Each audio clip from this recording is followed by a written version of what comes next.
A series of lessons in Yogi Philosophy 373. Again have to go through the chain of continued unconscious rebirth, but that their future development will be on a conscious plane, and that they will enjoy to the full the constant progression and development, instead of being mere pawns on the chessboard of life. The yogis teach that there are many forms of life, much lower than man, so much lower that we cannot conceive of them, and that there are degrees of life so far above our present plane of development that our minds cannot grasp. The idea: those souls who have traveled over the path which we are now treading, our elder brothers, are constantly giving us their aid and encouragement, and are often extending to us the helping hand, although we recognize it not. There are in existence, on planes beyond our own, intelligences which were once men as are we, but who have now progressed so far in the scale that compared with us they are angels and archangels, and we shall be like unto them sometime. A series of lessons in Yogi Philosophy 374. The Yogi Philosophy teaches that you who are reading these lines have lived many, many lives. You have lived in the lower forms of life, working your way up gradually in the scale. After you passed into the human phase of existence, you lived as the caveman, the cliff dweller, the savage, the barbarian, the warrior, the knight, the priest, the scholar of the Middle Ages, now in Europe, now in India, now in Persia, now in the East, now in the West. In all ages, in all climes, among all peoples of all races have you lived, had your existence, played your part, and died. In each life have you gained experiences, learned your lessons, profited by your mistakes, grown, developed, and unfolded. And when you passed out of the body, and entered into the period of rest between incarnations, your memory of the past life gradually faded away, but left in its place the result of the experiences you had gained in it. Just as you may not remember much about a certain day, or week, 20 years ago, still a series of lessons in Yogi Philosophy 375. The experiences of that day or week have left indelible traces upon your character, and have influenced your every action since. So while you may have forgotten the details of your previous existences, still have they left their impress upon your soul, and your everyday life now is just what it is by reason of those past experiences.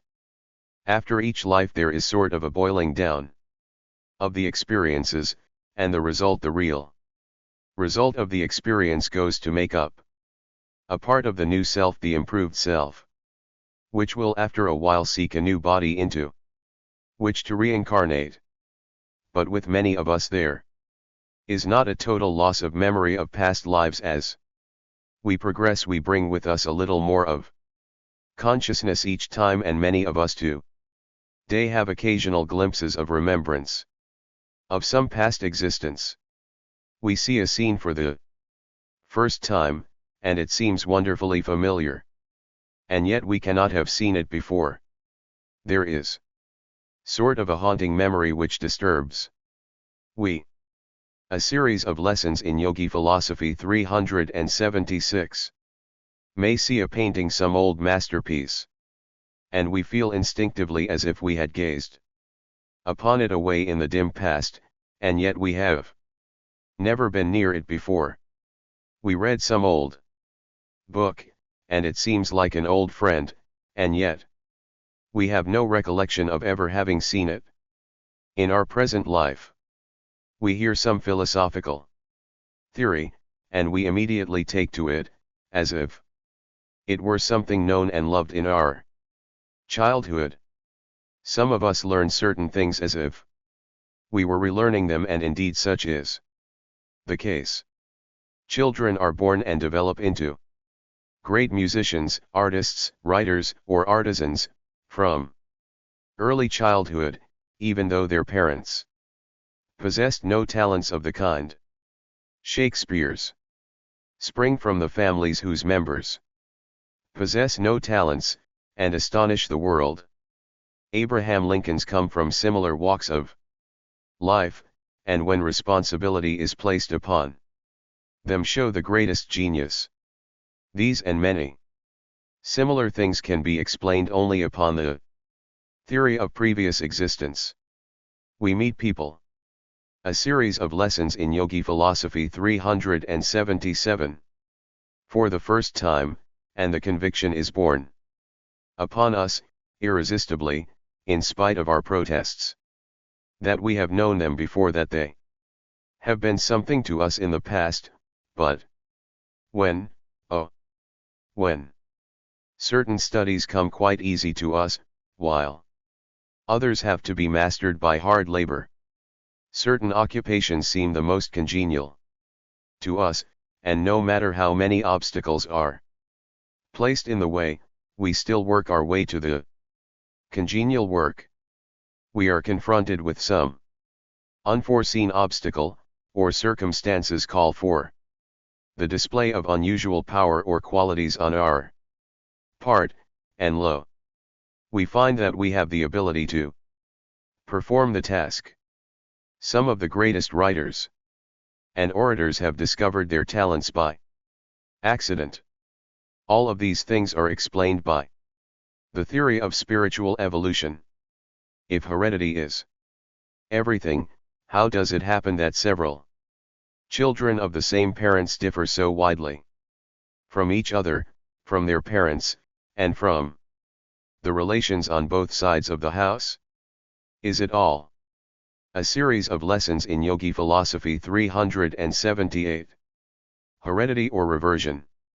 Then pray tell us, from whom did Shakespeare inherit, to whom did he revert? Argument after argument might be piled up to prove the reasonableness of rebirth, but what would it avail? Man might grasp it intellectually and admit that it was a reasonable working hypothesis, but what intellectual conception ever gave peace to the soul, gave it that sense of reality and truth that would enable it to go down in the valley of the shadow of death without faltering, with a smile on its face? No. Such certainty comes only from the light which the spiritual mind sheds upon the lower mental faculties. The intellect may arrange the facts, and deduce a course of action from them, but the soul is satisfied only with the teachings of the Spirit, and until it receives them must feel that unrest and uncertainty that comes when the intellect unfolds and asks that mighty question, why, which it by itself cannot answer. A series of lessons in Yogi Philosophy 379. The only answer to the query, is rebirth a fact? Does your soul recognize it as such? Until the soul feels of itself that the theory is true, because it coincides with that inner conviction, there is no use in arguing the matter. The soul must recognize it for itself, must answer its own question. It is true that the presentation of the theory, we call it a theory, although the yogis know it is a fact, will awaken memories in the mind of some, may give them the courage to consider as reasonable the half-formed thoughts and queries which had floated around in their minds for years, but that is all it can do. Until the soul grasps and feels the truth of rebirth, it must wander around working on the subconscious plane of life, having rebirth forced upon it by its own desires and longings, losing consciousness to a great extent. But after the soul has begun to feel the truth, it is never the same. It carries with it memories of the past, sometimes faint and sometimes clear, and it begins to manifest a conscious. A series of lessons in Yogi Philosophy 380. choice in the matter of rebirth. Just as does the plant work on the subconscious plane, and the animal on a semi-conscious plane, and the man on the gradually increasing planes of consciousness, so does man gradually evolve from the subconscious stage of rebirth, onto the semi-conscious plane, and then on and on, increasing his consciousness from time to time, until he lives on the conscious plane, both in his physical life, and during the rest period, and in the new birth. There are men among us today. Few, it is true, but many more than most people imagine, who are fully conscious of the past existences, and who have been so since early childhood, only that their days of infancy were passed in a dream-like state, until their physical brains were sufficiently developed to enable the soul to think clearly.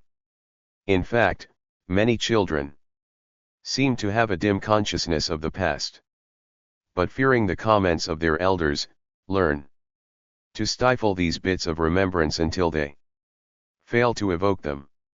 A series of lessons in Yogi Philosophy 381. Those who have not awakened to the truth of rebirth, cannot have it forced upon them by argument, and those who feel the truth of it do not need the argument. So we have not attempted to argue the matter in this short presentation of the theory. Those who are reading this lesson are attracted toward the subject by reason of interest awakened in some past life, and they really feel that there must be some truth in it, although they may not as yet have arrived at a point where they can fully assimilate it. Many of those upon whom the truth of the proposition is borne home by their inmost feelings or fragmentary recollections evince a disinclination to fully accept it. They fear the idea of being reborn without their consent or knowledge. But as we have stated to them, this is a groundless fear, for, if they are really beginning to feel the truth of rebirth, their period of subconscious manifestation on that plane is passing away.